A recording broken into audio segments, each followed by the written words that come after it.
ನೀವು ಯಾರನ್ನೋ ಖುಷಿ ಪಡಿಸೋದಕ್ಕೆ, ಗಾಂಧಿ ಕುಟುಂಬದವ್ರನ್ನ ಖುಷಿ ಪಡಿಸೋದಕ್ಕೆ ಈ ರೀತಿ ಹಿಂದೂಗಳಿಗೆ ಅಪಮಾನ ಮಾಡುವಂತದ್ದು ಹಿಂದೂ ಸಮಾಜ ಒಪ್ಪೋದಕ್ಕೆ ಸಾಧ್ಯ ಇಲ್ಲ. ಮುಖ್ಯಮಂತ್ರಿ ಆಗ್ಬೇಕು ಅನ್ನುವ ಕನಸನ್ನ ಕಾಣ್ತಾ ಇದ್ದಾರೆ. ಆ ಕನಸು ನನಸಾಗ್ಬೇಕು ಅಂತೇಳಿ ಇವತ್ತು ಗಾಂಧಿ ಕುಟುಂಬದವರಿಗೆ ಖುಷಿ ಪಡಿಸೋದಕ್ಕೆ ಈ ರೀತಿ ಹೇಳಿಕೆಗಳನ್ನ ನೀಡ್ತಾ ಇದ್ದಾರೆ. ಕುಮಾರ್ ಅವರು ಚಾಮುಂಡಿ ಬೆಟ್ಟ ಕೇವಲ ಹಿಂದೂಗಳ ಆಸ್ತಿ ಅಲ್ಲ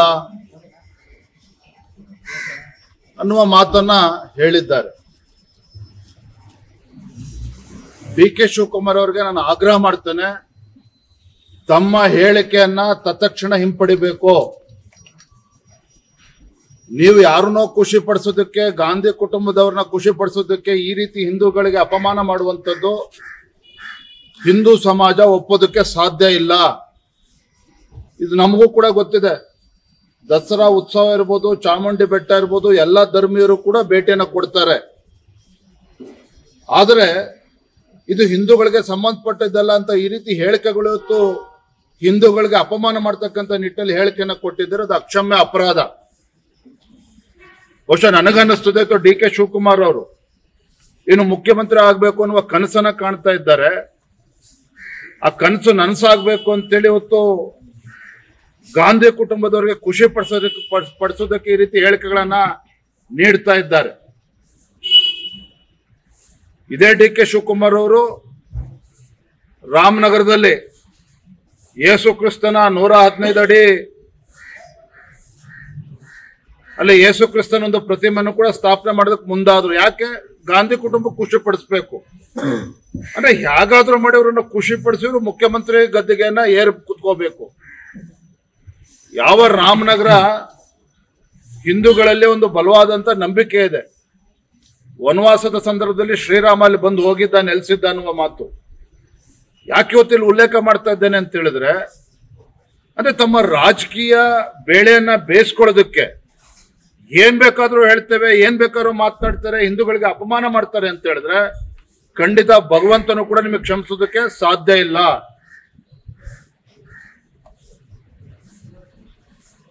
ನೋಡಿ, ಕಾಂಗ್ರೆಸ್ ಎಂತ ಪರಿಸ್ಥಿತಿ ಬಂದ್ಬಿಟ್ಟಿದೆ ಡಿ.ಕೆ. ಶಿವಕುಮಾರ್ ಅವ್ರದ್ದು ಅಂತ ಹೇಳಿದ್ರೆ, ಸದನದಲ್ಲಿ ನಮಸ್ತೆ ಸದಾ ವತ್ಸಲ ಹೇಳಿದ್ರು. ಆದ್ರೆ ತತ್ಕ್ಷಣ ದೆಹಲಿ ಹೈಕಮಾಂಡ್ ನಿಂದ ಒತ್ತಡ ಬಂದ ಮೇಲೆ ಕ್ಷಮಾಪಣೆ ಕೇಳಂತ ಕೆಲಸವನ್ನು ಕೂಡ ಮಾಡಿದ್ರು. ಅಂದ್ರೆ ಕಾಂಗ್ರೆಸ್ ಹೈಕಮಾಂಡ್ ಏನಿದೆ, ಇವರ ಸಂಸ್ಕೃತಿ ಏನಿದೆ, ಅದು ಒಡೆದಾಳುವ ನೀತಿ. ಹಾಗಾಗಿ ಪದೇ ಪದೇ ರಾಜ್ಯದಲ್ಲೂ ಕೂಡ ಕಾಂಗ್ರೆಸ್ ಸರ್ಕಾರ ಅಧಿಕಾರಕ್ಕೆ ಬಂದಾಗಿನಿಂದ ಹಿಂದೂಗಳನ್ನ ಅಪಮಾನ ಮಾಡ್ತಕ್ಕಂಥದ್ದು, ಹಿಂದೂ ಕಾರ್ಯಕರ್ತನ ಅಪಮಾನ ಮಾಡ್ತಕ್ಕಂಥದ್ದು,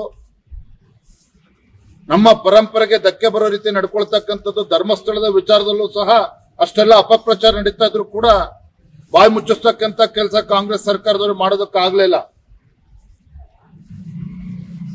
ಹಾಗಾಗಿ ಕಾಂಗ್ರೆಸ್ ಪಕ್ಷದ ನಾಯಕರ ನಡವಳಿಕೆ ಏನಿದೆ, ಡಿ.ಕೆ. ಶಿವಕುಮಾರ್ ಅವರು ಇರ್ಬೋದು, ಕಾಂಗ್ರೆಸ್ ಪಕ್ಷದ ಎಲ್ಲ ನಾಯಕರ ಈ ರೀತಿ ನಡವಳಿಕೆಗಳು, ಹಿಂದೂ ಭಾವನೆಗಳಿಗೆ, ನಮ್ಮ ಧರ್ಮದ ವಿಚಾರದಲ್ಲಿ ಅವರ ಹೇಳಿಕೆಗಳು, ಇದನ್ನ ಭಾರತೀಯ ಜನತಾ ಪಾರ್ಟಿ ನಾವು ಬಲವಾಗಿ ಖಂಡಿಸ್ತೇವೆ. ನಾನು ಮಾನ್ಯ ಡಿ.ಕೆ. ಶಿವಕುಮಾರ್ ಅವರು ಈಗಲೂ ಕೂಡ ನಾನು ಆಗ್ರಹ ಮಾಡ್ತೇನೆ, ಇವತ್ತು ಚಾಮುಂಡಿ ಬೆಟ್ಟದ ವಿಚಾರದಲ್ಲಿ ನಿಮ್ಮ ಹೇಳಿಕೆಯನ್ನ ಹಿಂಪಡಿಬೇಕು. ಯಾವುದೇ ಕಾರಣಕ್ಕೂ ಇದು ಯಾರು ಕೂಡ ಒಪ್ಕೊಳ್ತಕ್ಕಂಥ ಹೇಳಿಕೆ ಅಲ್ಲ. ತತ್ಕ್ಷಣ ಇದನ್ನು ವಿಡ್ರಾ ಮಾಡ್ಕೋಬೇಕು ಅಂತ ನಾನು ಆಗ್ರಹವನ್ನು ಮಾಡ್ತೇನೆ. ನಿಸಾರ್ ಅಹಮದ್ ಅವ್ರನ್ನ ವಿರೋಧ ಪಡಿಸಿರೋರು ಬಾನು ಅವ್ರನ್ನ ಯಾಕೆ ವಿರೋಧ ಪಡಿಸಬೇಕು? ಬಿಜೆಪಿ ಅಜೆಂಡಾ ಏನು ಅಂತ ಕಾಂಗ್ರೆಸ್ ಬಿಜೆಪಿ ಅಜೆಂಡಾ ನಮ್ದು ಸ್ಪಷ್ಟವಾಗಿದೆ. ನಾನು ರಾಜ್ಯದ ಅಧ್ಯಕ್ಷನಾಗಿ ಅವತ್ತು ನಾನು ಹೇಳಿಕೆಯನ್ನು ಕೂಡ ನೀಡಿದ್ದೇನೆ. ಬಾನು ಮುಷ್ತಾಕ್ ಅವರು ಇವತ್ತು ಅಂತಾರಾಷ್ಟ್ರೀಯ ಒಂದು ಪ್ರಶಸ್ತಿನ ಪಡೆದುಕೊಂಡಿದ್ದಾರೆ, ಬುಕರ್ ಪ್ರಶಸ್ತಿನ ಪಡೆದುಕೊಂಡಿದ್ದಾರೆ. ಅದು ಇಲ್ಲಿ ನನ್ನ ಪ್ರಶ್ನೆ, ರಾಜ್ಯದ ಮುಖ್ಯಮಂತ್ರಿಗಳಿಗೆ ಅಥವಾ ಕಾಂಗ್ರೆಸ್ ಸರ್ಕಾರಕ್ಕೆ ಬಾನು ಮುಷ್ತಾಕ್ ಅವ್ರನ್ನ ದಸರಾ ಉದ್ಘಾಟನೆ ಕರಿಬೇಕು ಅಂತ ಅನ್ನಿಸ್ತದೆ. ಆದ್ರೆ ಬಾನು ಮುಷ್ತಾಕ್ ಅವ್ರ ಜೊತೆಲಿ ದೀಪಾ ಬಾಸ್ತೆ ಅವರು ಕೂಡ ಪ್ರಶಸ್ತಿ ಸಿಕ್ಕಿರ್ತಕ್ಕಂಥದ್ದು. ಅವ್ರನ್ನ ಯಾಕೆ ನೀವು ಮುಖ್ಯಮಂತ್ರಿಗಳು ಕರಿಬೇಕು ಅಂತ ಅನ್ನಿಸ್ಲಿಲ್ಲ? ನಿಮ್ಮ ಅಜೆಂಡಾ ಏನಾಗಾರೆ, ಕಾಂಗ್ರೆಸ್ ಸರ್ಕಾರ ಅಜೆಂಡಾ ಏನು ಇವತ್ತು? ಹಾಗಾಗಿ ಇವತ್ತು ನಿಸಾರ್ ಅಹಮದ್ ಅವರು ಕೂಡ ಅದನ್ನ ದಸರಾನ ಉದ್ಘಾಟನೆ ಮಾಡಿದ್ರು, ಅದು ಬೇರೆ ಪ್ರಶ್ನೆ. ಇವತ್ತು ಬಾನು ಮುಷ್ತಾಕ್ ಅವರು ನಮ್ಮ ಸಂಸ್ಕೃತಿ, ನಮ್ಮ ಪರಂಪರೆ, ಎಲ್ಲ ಆಚಾರ ವಿಚಾರಗಳನ್ನು ಒಪ್ಕೊಂಡು ಮುಂದೆ ಬರ್ತಾ ಇದ್ದಾರೆ ಅಂದ್ರೆ ಅದನ್ನ ನಾವು ಒಪ್ಕೊಳ್ತೇವೆ ಅನ್ನೋ ಮಾತನ್ನು ಕೂಡ ನಾನು ಹೇಳಿದ್ದೇನೆ. ಇವತ್ತು ಕೂಡ even today I stand by my statement. ಆದರೆ ಇವತ್ತು ದಸರಾ ಅಂತಕ್ಕಂಥದ್ದು ಕೇವಲ ಒಂದು ಯಾವುದೋ ಒಂದು ಸಾಂಸ್ಕೃತಿಕ ಕಾರ್ಯಕ್ರಮ ಅಲ್ಲ.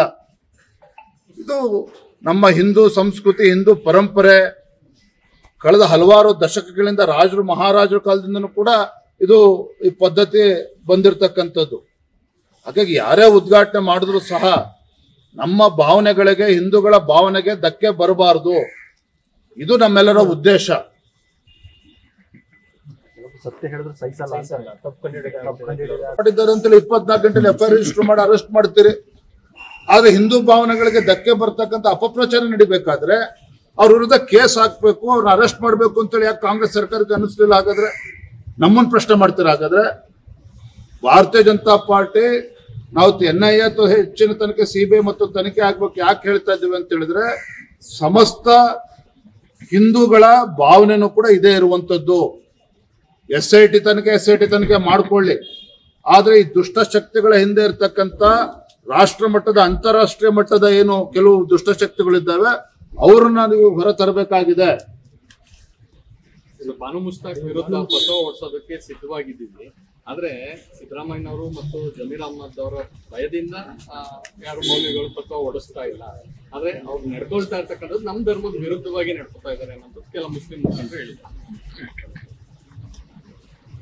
ನಾನು ಇಷ್ಟೇ ಹೇಳ್ತಕ್ಕಂಥದ್ದು, ನಮ್ಮ ಹಿಂದೂ ಭಾವನೆಗಳಿಗೆ, ನಮ್ಮ ಸಂಸ್ಕೃತಿ, ನಮ್ಮ ಪರಂಪರೆಗೆ ಅಪಮಾನ ಮಾಡ್ತಕ್ಕಂಥ ನಿಟ್ಟಿನಲ್ಲಿ ರಾಜ್ಯ ಸರ್ಕಾರ ಯಾವುದೇ ನಿರ್ಣಯವನ್ನು ತೆಗೆದುಕೊಳ್ಬಾರ್ದು.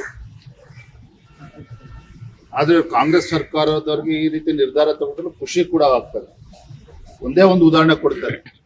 ಸುಹಾಸ್ ಶೆಟ್ಟಿ ಹತ್ಯೆ ಪ್ರಕರಣದಲ್ಲಿ ಮಂಗಳೂರಿಗೆ ಹೋಗ್ತಾರೆ ಗೃಹ ಸಚಿವರು.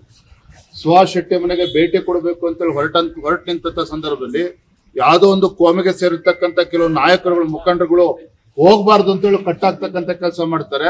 ಗೃಹ ಸಚಿವರು ಹಾಗೆ ವಾಪಸ್ ಬರ್ತಾರೆ. ಅಂದ್ರೆ ಪ್ರತಿ ಸಂದರ್ಭದಲ್ಲೂ ಕೂಡ ರಾಜ್ಯ ಸರ್ಕಾರದ ನಡವಳಿಕೆಗಳನ್ನು ನೀವು ಗಮನಿಸದೇ ಆದಲ್ಲಿ ಪ್ರತಿ ಬಾರಿನೂ ಕೂಡ ಹಿಂದೂಗಳಿಗೆ ಅಪಮಾನ ಮಾಡುವಂತ ನಿರ್ಧಾರಗಳನ್ನೇ ಇವತ್ತು ಕಾಂಗ್ರೆಸ್ ಸರ್ಕಾರ ರಾಜ್ಯದಲ್ಲಿ ತೆಗೆದುಕೊಳ್ತಾ ಇರ್ತಕ್ಕಂಥದ್ದು. ಸರ್, ಇಡಿ 5 ಕೋಟಿ ಮೌಲ್ಯದ ಆಸ್ತಿ ವಶಪಡಿಸಿದೆ ವಾಲ್ಮೀಕಿ. ದೊಡ್ಡ ಹೋರಾಟಗಳನ್ನು ಮಾಡಿ ಬಾನು ಮುಸ್ತಾಕ್ ವಿಚಾರದಲ್ಲಿ ಆಸ್ ಎ ಬಿಜೆಪಿ ಅವರು ಉದ್ಘಾಟನೆ ಮಾಡಿ ಮುಂದಾಗಿದ್ರೆ ಹೋರಾಟ ರೂಪಿಸುತ್ತಾ ಇಲ್ಲ. ನನ್ನ ಮೊದಲ ಆಗ್ರಹ ರಾಜ್ಯದ ಮುಖ್ಯಮಂತ್ರಿಗಳು ನಾಡಿನ ಜನತೆಗೆ ಸ್ಪಷ್ಟಪಡಿಸಬೇಕು. ಇವತ್ತು ಅಂತಾರಾಷ್ಟ್ರೀಯ ಬೂಕರ್ ಪ್ರಶಸ್ತಿ ಬಾನು ಮುಸ್ತಾಕ್ ಮತ್ತು ದೀಪಾ ಬಾಸ್ತಿ ಇಬ್ರಿಗೂ ಕೂಡ ಪ್ರಶಸ್ತಿ ಬಂದಾಗ ರಾಜ್ಯ ಸರ್ಕಾರಕ್ಕೆ, ಕಾಂಗ್ರೆಸ್ ಸರ್ಕಾರಕ್ಕೆ, ಸಿದ್ದರಾಮಯ್ಯನವರಿಗೆ ಬಾನು ಮುಸ್ತಾಕ್ ಒಬ್ರನ್ನೇ ಕರಿಬೇಕು ಅಂತೇಳಿ ಯಾಕೆ ಅನ್ನಿಸ್ತು? ಎರಡನೇ ಪ್ರಶ್ನೆ, ಧರ್ಮಸ್ಥಳದ ವಿಚಾರದಲ್ಲಿ ಇಷ್ಟೆಲ್ಲ ಅಪಪ್ರಚಾರ ನಡೀತಾ ಇದ್ರೆ ಹಿಂದೂ ಕಾರ್ಯಕರ್ತರ ವಿರುದ್ಧ FIR ಮಾಡ್ತಕ್ಕಂಥ ಕಾಂಗ್ರೆಸ್ ಸರ್ಕಾರ ಧರ್ಮಸ್ಥಳದ ವಿಚಾರದಲ್ಲಿ ಅಪಪ್ರಚಾರ ಮಾಡ್ತಾ ಇರ್ತಕ್ಕಂಥ ಆ ದುಷ್ಟಶಕ್ತಿಗಳ ವಿರುದ್ಧ ಒಂದು ಕೂಡ FIR ಮಾಡೋದಕ್ಕೆ ಆಗ್ಲಿಲ್ಲ ಅಂತ ಹೇಳಿದ್ರೆ ಈ ಕಾಂಗ್ರೆಸ್ ಸರ್ಕಾರದ ಮನಸ್ಥಿತಿ ಏನು? ಇದು ರಾಜ್ಯ ಜನತೆಗೆ ಗೊತ್ತಾಗಬೇಕಾಗಿದೆ. ಈ SIT ಬದಲು CID ತನಿಖೆ ಕೊಡಬೇಕು. ಧರ್ಮಸ್ಥಳ ವಿರುದ್ಧ ಏನು ಅಪಪ್ರಚಾರ ಇದೆ, CID ತನಿಖೆ ಕೊಡಬೇಕು ಅಂತ ಸರ್ಕಾರ ಚಿಂತನೆ ಮಾಡ್ತಾ ಇದೆ ಸರ್. ಕಾಂಗ್ರೆಸ್ ಸರ್ಕಾರಕ್ಕೆ, ರಾಜ್ಯದ ಮುಖ್ಯಮಂತ್ರಿಗಳಿಗೆ ಕಿಂಚಿತ್ತಾದ್ರೂ ಕೂಡ ಕಾಳಜಿ, ಪ್ರಾಮಾಣಿಕತೆ ಇದ್ರೆ, ಹಿಂದೂ ಧಾರ್ಮಿಕ ಶ್ರದ್ಧೆ ಬಗ್ಗೆ ಅವ್ರಿಗೆ ಏನಾದ್ರೂ ಕಿಂಚಿತ್ತಾದ್ರೂ ನಂಬಿಕೆ ಇದ್ರೆ SIT ತನಿಖೆ ಏನಾಗ್ತಿದೆ ಅದಾಗ್ಲಿ. ಆದ್ರೆ ಅದಕ್ಕೊಂದು ಟೈಮ್ ಲಿಮಿಟ್ ಬೇಕಲ್ಲ. ಈ ಹುಚ್ಚಾಟ ಇನ್ನು ಎಷ್ಟು ದಿನ ಮುಂದುವರ್ಸ್ಕೊಂಡು ಹೋಗ್ತೀರಿ? ಮತ್ತೊಂದು ಕಡೆ ಅಪಪ್ರಚಾರ ಮಾಡುವ ವ್ಯಕ್ತಿಗಳ ವಿರುದ್ಧ ಒಂದು FIR ಮಾಡದೇ ಇರ್ತಕ್ಕಂಥ ಕಾಂಗ್ರೆಸ್ ಸರ್ಕಾರದ ಬಗ್ಗೆ ನಮಗೆ ವಿಶ್ವಾಸ ಇಲ್ಲ. ಹಾಗಾಗಿ ಯಾರು ಷಡ್ಯಂತ್ರ ನಡೆಸಿದ್ದಾರೆ, ಅಪಪ್ರಚಾರ ಮಾಡ್ತಾ ಇದ್ದಾರೆ, ಯಾರದಕ್ಕೆ ರಾಷ್ಟ್ರ ಹಣವನ್ನ ಕೊಟ್ಟಿದ್ದಾರೆ ಇಂಥ ದುಷ್ಟಶಕ್ತಿಗಳಿಗೆ, ಇದೆಲ್ಲವೂ ಕೂಡ ಸಮಗ್ರವಾಗಿ ತನಿಖೆ ಆಗಬೇಕು.